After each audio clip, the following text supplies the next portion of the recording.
Demain, nous commencerons le temps de carême et nous commencerons de prier pour tous ceux dont les noms sont là, plus toute la série qui m'ont été envoyés de Martinique, de différents lieux d'Afrique et d'un peu partout dans le monde, même du côté néerlandophone de notre pays.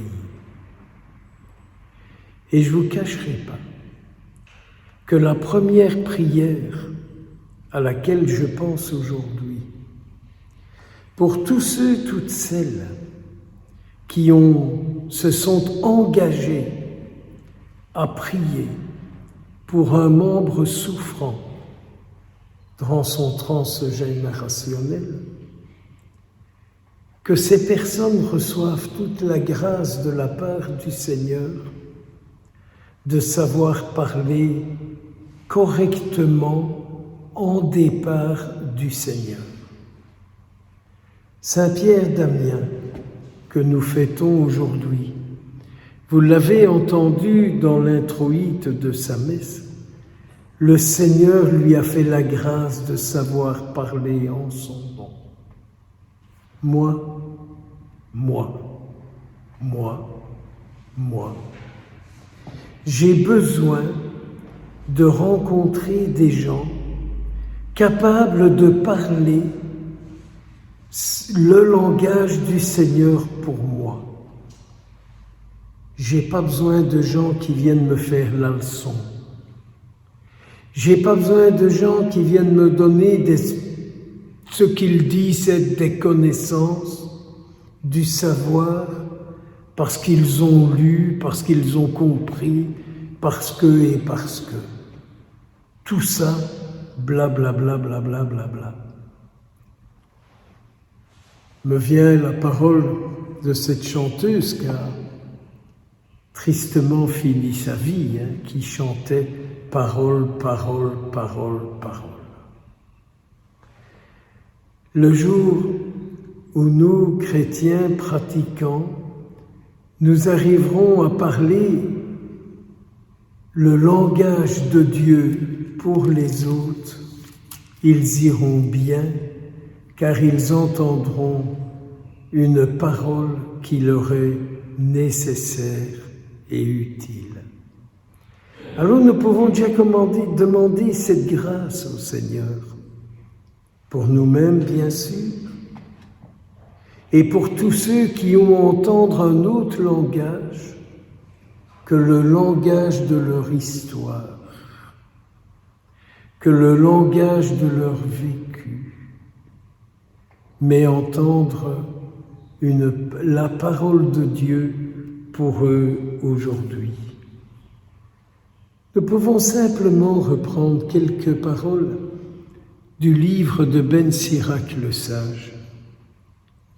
Mets ta confiance dans le Seigneur et il te viendra en aide.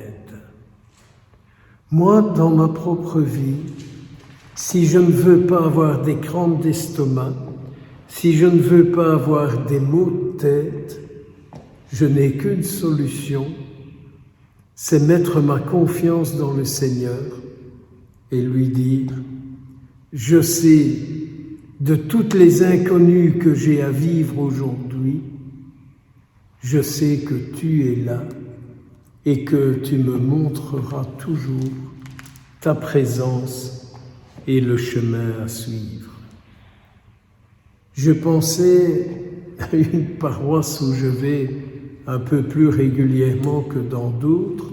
Je me disais, c'est une paroisse où on n'écoute pas le Seigneur, mais où on lui dit toujours des choses.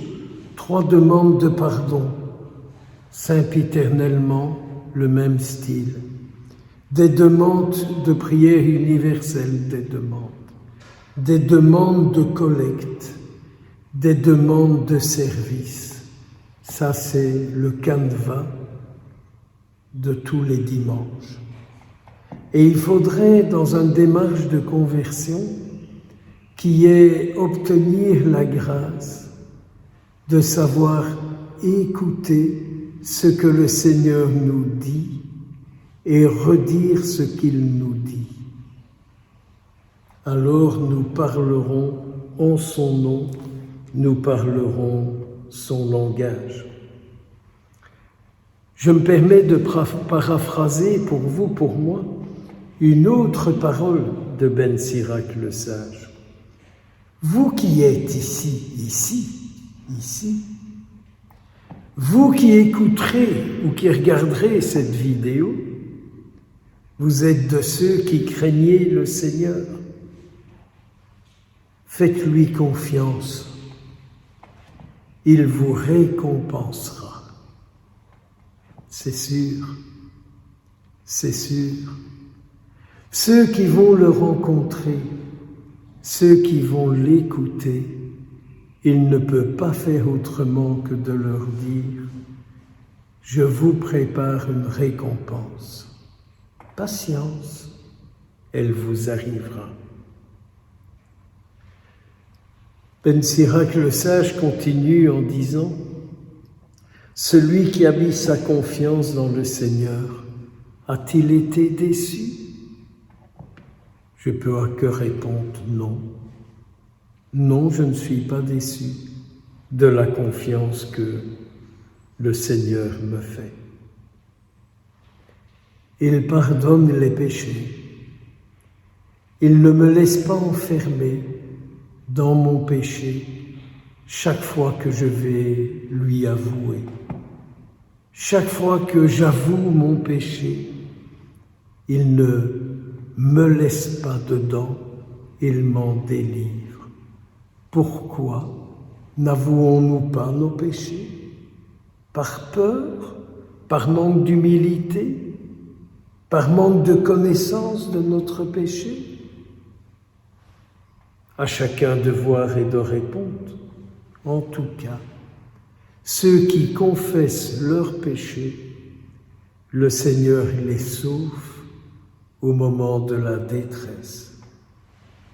J'ose croire que Ben Sirac le Sage parle en conséquence de cause, en connaissance de cause, qu'il sait ce qu'il nous dit et qu'à travers son vécu, il sait bien sur quel chemin il nous mène.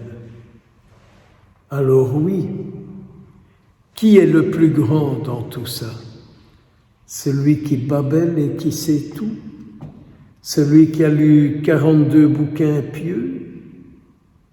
Ou celui qui met sa confiance dans le Seigneur et qui marche paisiblement avec lui dans ses joies, dans ses peines, dans ses réussites, dans ses échecs? Seigneur, en ces dernières heures, qui nous prépare à entrer dans ce saint temps de carême, comble-nous de tes grâces et de tes bénédictions, au nom du Père et du Fils et du Saint-Esprit.